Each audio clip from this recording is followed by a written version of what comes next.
We up all night, she ain't tryna go to sleep. She said, oh, your name leak, well, I'ma show you how it leak. Came from the bottom, now we at the bottom of the game. See, they talk about walking out the bank, white tee, I'm counting money. Bust it down on chrome hearts, you still ain't love me. You flexing with that little tension. Swift, if you don't got a check, I won't hit you. Bitches only get bold under pitches. Like a Bible, little bitch, I clip you. I be running on tracks like I'm running from jacks. I'ma get it somehow, fuck 'em in the I just want something that'll last for a lifetime. No more temporary bonds. If you wanna hear for a good time. Welcome to the Real Spill, where we spill the tea. I'm Rachel James, reporting from Crosby Hall, and let's get into it. Today's segment will be the continuation of the 1891 Hot 10 artists. Today I have with me Memphis Michelle. It's your boy Leak from the P. Young Neil. Thank you guys for interviewing me. So how's everybody today? Great. Good. Feeling good. Good. About to be G-Hub.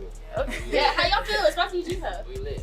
Honestly, I'm not even all the way ready, but I'm finna get there. I'm not ready. You said you outside? Yeah, Okay, heard. I see your hair done. Cute. Alright, so where's everybody originally from? So, like my name, I'm actually from Memphis, Tennessee. Sure. Like my name, I'm from Chesapeake, Virginia. I'm from Inglewood, California.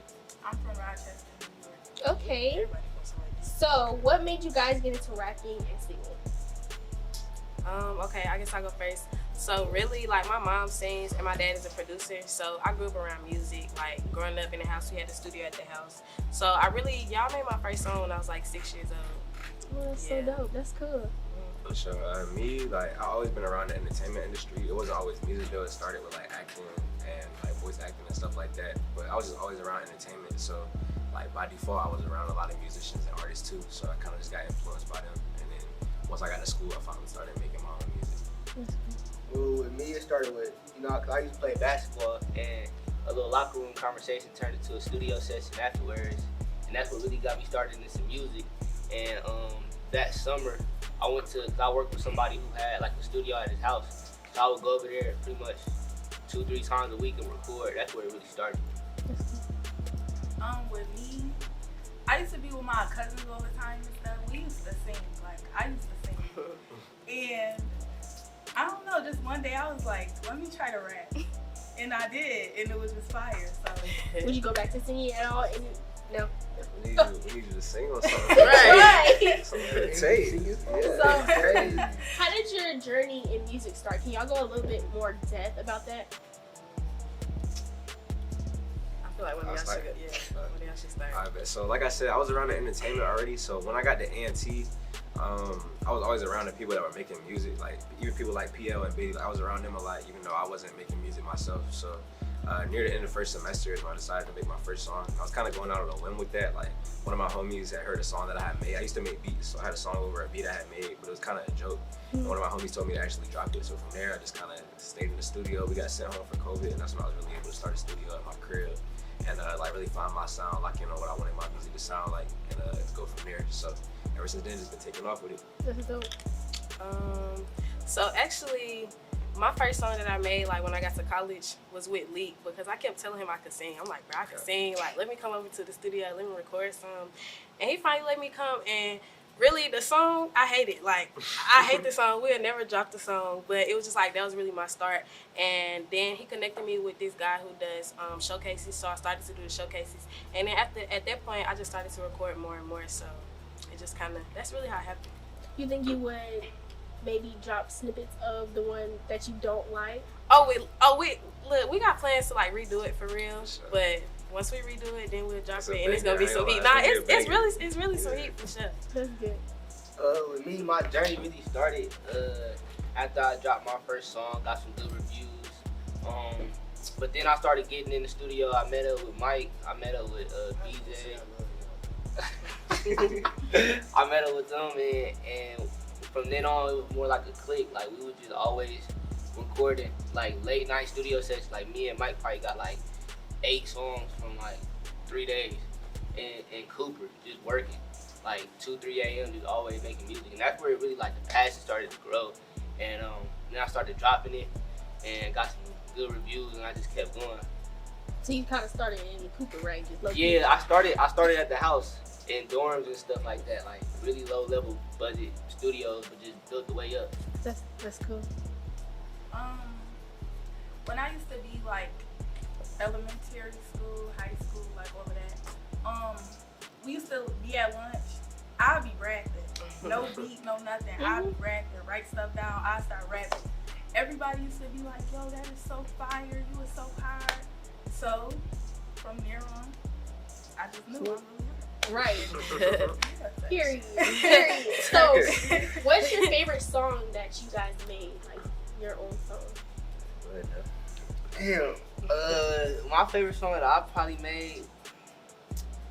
Ooh, I got a couple, but it's definitely off the Heartbreak Valentine EP. I would probably say personally, "Read Me" is probably my favorite song. It was real more like my player shit, but my player stuff, but like more on some like singing, rapping type stuff. I really found a good flow with that, or either that song or B&B. I don't really know. Like them all. Yeah, all of them. Man, all of them. What else? I would say probably my favorite song is Enough. That song's dropping in like 3 weeks. And I feel like that's my favorite song because really that was like my first song for real that I made when I actually went to a professional studio. And around the time I was going through something, I feel like I really poured all that into the song and put all my emotions into it. And I was really talking my stuff, so yeah, I feel like that's probably the one. So stay tuned for that. That's Enough, and it's dropping in a couple weeks. That's the best when you put your feelings and everything into it. It creates the best songs and stuff. My favorite song is 6 Feet. Everybody know that's a banger. It's hot. One song that I have that's not released is called On My Grave, and that's one of my favorite songs. That's cool. Are you gonna release it? Yeah, it's definitely Good. Shoot, for me, I guess my favorite song that I already got out. Well, it's not really my favorite, but I'll say I like it because it's a song that really got me a lot of exposure. It's called 2 Cups. It got me like a lot of radio play in different states. I've been able to travel and like perform in a few different states and stuff like that. So that was a song that really got me some attention, like especially like on like the melodic wave, like the music I was making. But I would say whenever I make a new song, that typically be my favorite. Like I don't know, like whatever my newest song is, like that's the song I want to bump like when I'm in the crib by myself and stuff like that. So I guess I say Drunk Poetry because that's a song that's coming out soon. I've been playing that a lot, so I say that's my favorite song. That's not out yet, but stay tuned for Drunk Poetry. It's on the way. Shout out Jock shooting the video too.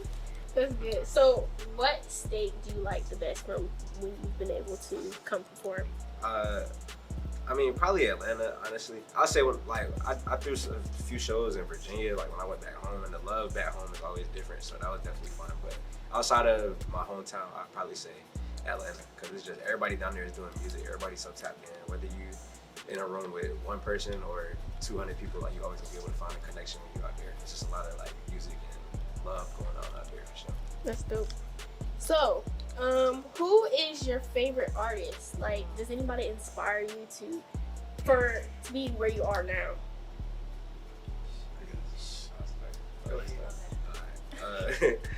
So my favorite rapper of all time, I feel like this will probably never change, is J. Cole. Like since I was young, I just always listened to J. Cole. Like, and I like the lyricism. Like back when all my friends was listening to like, I guess the rappers that weren't really talking about nothing. Like I used to the only one to listen to J. Cole because he was talking about songs, he was telling a story. But now like I listen to a lot more people that obviously like kind of on the same wave as me with like the melodies. So people like J.I., Roddy Ricch, A Boogie, Kodak, like people like that just doing the rapping and still saying stuff, but like with the melodies. But J. Cole is still gonna be the GOAT to me. So. J. Cole is like my favorite. Yeah, I grew up on him. I would say, I mean, honestly, I feel like all the artists I kind of listen to are like artists that kind of, I feel like they remind me of myself. And like people always say I give them like Summer Walker and like Janae type vibes. So I would say I definitely look up to them. And like really, all I listen to is R&B. Like I listen to rap and like trap music sometimes, but since I make R&B music, I feel like I tend to like look up to those type of artists like Summer Walker, Janae, and like SZA and like her. People like that on that type vibe. Yeah. I listen to R&B more than I listen to rap. My top person. Well, I got two. So my first one is Lil Baby. Cause some people be like, oh, he's like newer, so it's like, but Lil Baby, he really be talking, And then my second one is Meek Mill, cause he be talking too. Right. Are you going to the homecoming concert? Oh yeah. Anybody else going to the homecoming concert? Oh yeah, water. So you not going? I don't know.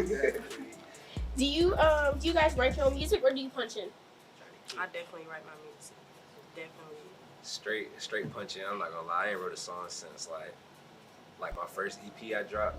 That's probably the last time I wrote a song. That was 2020. Like ever since then, it just be straight punching. I don't know. I just like to be in the vibe, like to be able to create right there on the spot for me. I do a little bit of both. I'll be going through stages. Like some stages, I might straight punch in. I don't know how to write for like a good 3-4 months. Then might write like a good 8 bars. Go in the studio and finish the rest of the song and punch in the rest of the song. That's what I find most helpful now. But now I can't really write like a full song no more. I just freestyle or I write like a couple bars and go finish the rest. I write. I don't go to the studio unless my whole song's done, ready to go. What makes you guys get in the mood for the studio? Like, what do y'all do? I don't really got a mood. I just go. Yeah. Like that's what makes it fun. Like you know, like knowing whatever mood that you in is what you gonna make. That's what you gonna make. So if I'm like in like a happy, like I'm turned up, and I'm in the studio with like 5-6 other guys, like we just all lit, it's gonna be a hard like put me up in each song. Now if I'm in there dolo on some like I've just been going through it a little bit or I've been thinking too much, you gonna hear that. It goes with your mood and vibes and stuff. Yeah, I would definitely agree with Nelly. Like I feel like it definitely goes with your mood and your vibe. And like for me, I don't know, it's different. Like I'll get a call like, hey, can you come to the studio? We need your voice on this or whatever. So I'll just kind of go. But other than that, it'll be like how I'm feeling. Like I said, my song Enough, I kind of poured out my feelings into that. So it's like, I guess it depends on like if I'm going through something. And I know like really the best way for me to get over something is to write it out and to sing about it. So yeah. I say for me, like, it's not really a certain mood. I record myself most of the time though. Like I got the studio at the crib, so like I try to really just get in as much as possible. Like if I got some downtime, like I try to just get in the studio. Even if I'm just gonna do a verse or like just do the hook for a song or something, like I just try to stay consistent with it so that like depending on, like he said, like no matter what mood, you're gonna make some different music all the time. So I try to get in the studio as much as possible so I'm being able to, you know, convey all those different moods, whatever's going on at the time. For me, I don't know. Yeah, it's not no specific mood that I gotta be in. Like I said, I already be having my stuff written. So like I could go out through the day and I could hear something and I'd be like, oh, that sounds like I could put that in my song. So I like write it down and then I have a whole song. And then I just go. That's cool. It's good that you guys could just go by any vibe, any mood to just go in the studio. How does it feel to be listed as 1891 Hot 10 Artists? I feel like it feels really good because, like I said, I kind of started off having a good friendship with like Leek and Nelly, like the music and stuff. And even last year with the season 1, like I was going to the Lookout Thursday events and I was, you know, performing in some of the showcases.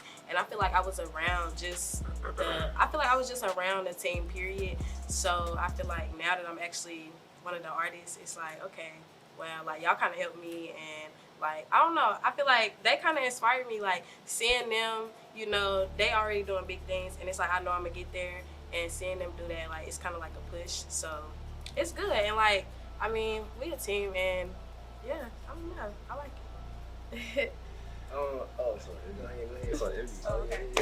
So for me, it feels real good to be able to be around like other artists and stuff like that and be able to connect with them and, you know. Bye.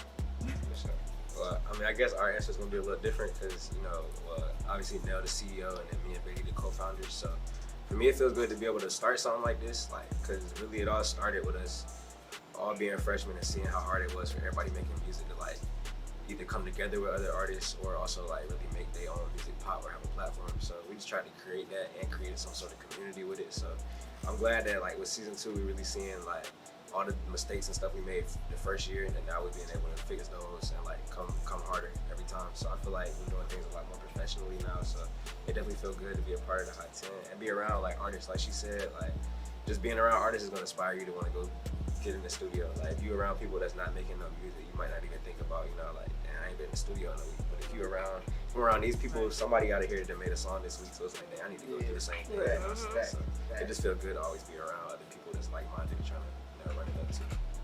Yeah, I agree with bro. I mean, like he said, you around people that make music all day or that, you know, musically inclined that really just want to sit here and work. you're gonna be the same. So that's what was really like our goal with making this whole, platform, and just seeing it take off and seeing it go places that it wasn't at last season. It's just like it's a good feeling. So then also being an artist under the label is also another good feeling because the same opportunities that the label is actually providing these artists we're also getting while being like the head of it. So I mean, yeah, like Lee said, it's a great process, and we just gonna keep going. So how's the relationship between all of y'all? Like, is the label or family oriented? Like, how is everybody?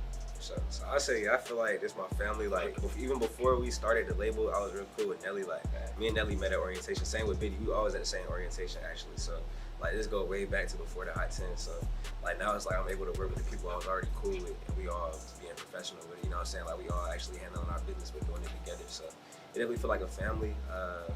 Like they said though, it's a new season, so it's new people. So everybody, obviously all 10 artists didn't know each other or know us all the way. So we still building that chemistry. But like as we start doing these collaborations, getting artists in the studio together and stuff like that, it's definitely gonna build that bond even stronger. And yeah, like 1891 Hot 10 really gonna move around as a unit. Yeah, we want like Lee said, we getting there. Family oriented is the goal.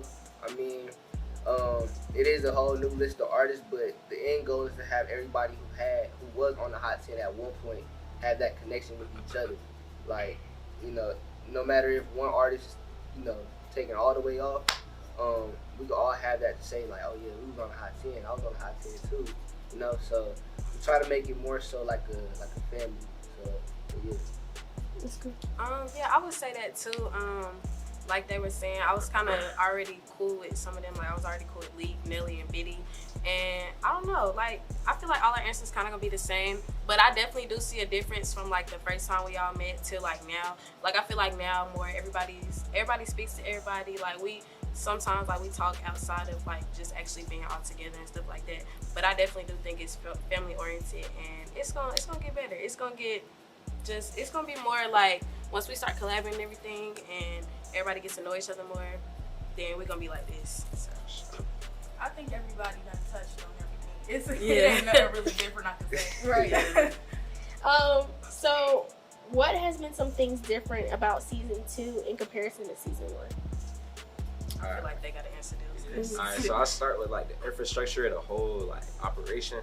Season 1, really outside of me, Nell, and Biddy, and the artists, like that was it. Like so, it was us working everything out, and the artists showing up and performing and executing. But now we got full teams and people that are playing different roles, so that everything don't fall on us three, and the artists have more points of contact. Just as a whole, like just making everything, the whole structure of the business is more professional and more in line now, so that people that are good at certain things are able to focus on those things, and it's not one person having to play all types of different roles. So I would say, yeah, the infrastructure, but also just the opportunities, like us being able to tour now. We've been to Benedict College, we've been to the AUC, we're about to go to Tennessee State and Texas Southern. So just like being able to travel and bring the artists with us to different places now, that's something we really couldn't do in season 1, because we're still getting people to kind of buy into the idea. But now that people see what we've been doing and what we're trying to do, we have a lot more opportunities. So just being able to provide more and more for all the artists. That's dope. Fact, like you said, I feel like the biggest thing that is different from season 1 to season 2 is that people actually like bought into the idea now. A lot of people were like a little iffy about it last year, didn't know how it would work, didn't really know what it was. This year, a lot of people already, oh, Hot 10, okay, cool. Like, y'all got artists, okay, cool. Like, a lot of people know what we're doing. And another big thing is that, like you said, we have a team now. It's not just me, Leak, and Biddy. It's a lot of people that work behind the scenes to get stuff done too, and we continue to get stuff done. So those two things are probably like the main things that really changed from season 1 to season 2. But I'll say out of those two, the more opportunities, the more brand awareness, like those are the two biggest things that really changed from season 1 to season 2. That's dope. Okay. So, can you guys give us more detail? I know some of you guys sent me some sneak peeks from music. Can y'all give me more details on that? Okay, I'll go first. So my song Swiffer just dropped on the 17th, so y'all go tune into that. And yeah. Okay, my song, like I was telling y'all earlier, Enough, that's dropping in 3 weeks, and Y'all, this gonna be my first song that I'm actually dropping, so it's gonna be a big project. I'm gonna get cover art done, music video, all that. So stay tuned. It's my big debut. Yeah. Congratulations. Thank you. For me, like I said earlier in the interview, Drunk Poetry, that's on the way real soon, so definitely stay tuned for that. I feel like that's really like Drunk Poetry is really the vibe, the type of music I really make. Like sometimes when I'm dropping singles, I'm trying to, you know what I'm saying, like cater more to the crowd. But I feel like with this drop right here, I'm really showing people like what my real sound is, like what my music really sound like. So that, but also I ain't dropped a project in over a year, so I ain't gonna speak on it too much, but a project coming soon too, so just stay tuned for the full project. But Drunk Poetry on the way for sure. I just dropped a song with my brother back home called Shaq and Kobe. But I don't think I'm gonna drop no more music until my album March, so just stay tuned for that. Hey, guys. Okay. Hold on. It's good. I thought we were going to Yeah, that's what it's looking like. You're wild. That's what it's looking like. You're wild, bro. Did everybody see? Did everybody see? You gonna drop some singles? I don't know. It's looking like no. It's looking like a no though. Gotta drop some singles. Like this is how that's how I want to come. I want to go We doing the same shit, bro. go. You know, you're I'm not trying gonna to hear switch my it up. music until March. It's gonna be like 15 songs. Boom. 15 songs. Something like that. Trying to be better. But you still gotta at least drop some singles. Drop at least like 2. I don't know. If I do a couple singles, it might be like 1 or 2. Like you said, 1 or 2. It's gonna be features. We're gonna forget you're a rapper. It's all good. I'll come back in March. Like, hey, I'm back. You stop playing. Tell him, bro. He gonna drop some. He gonna end up dropping some singles. Nah, for sure. Nigga chain capping, bro. I don't know why I be listening to this nigga. Next one, bro. I'm about to shit. I'm supposed to stick it on Instagram. Like, hey. Alright, you ready? 5, 4, 3, 2, 1. Alright, is there any last things that you would like to tell the Real Spill viewers? Any last spill? I'm gonna say appreciate y'all for tuning into the show. Shout out Rachel, man. Drunk Poetry on the way. Y'all tap in. It's at Leak from the Peak on all platforms. LIQ from the PEAKE. Appreciate y'all. Yeah. Shout out Rachel, Cornell the Great, THA on everything. Instagram, Twitter, Young Nail on all platforms. Keep listening to my music. You gonna go crazy with you. Y'all stay tuned for the single that's finna drop, and it's Memphis Michelle. Y'all can follow me. Yeah. Like I said, y'all go tune in to Swiffer that already dropped. It's MVD on all platforms on Instagram, ENVIME__. Sure. That's all we have for you this week. Tune in next week for more Spilled Tea. And thank you for the 1891 Hot 10 artists joining with me. Thank y'all. Appreciate you.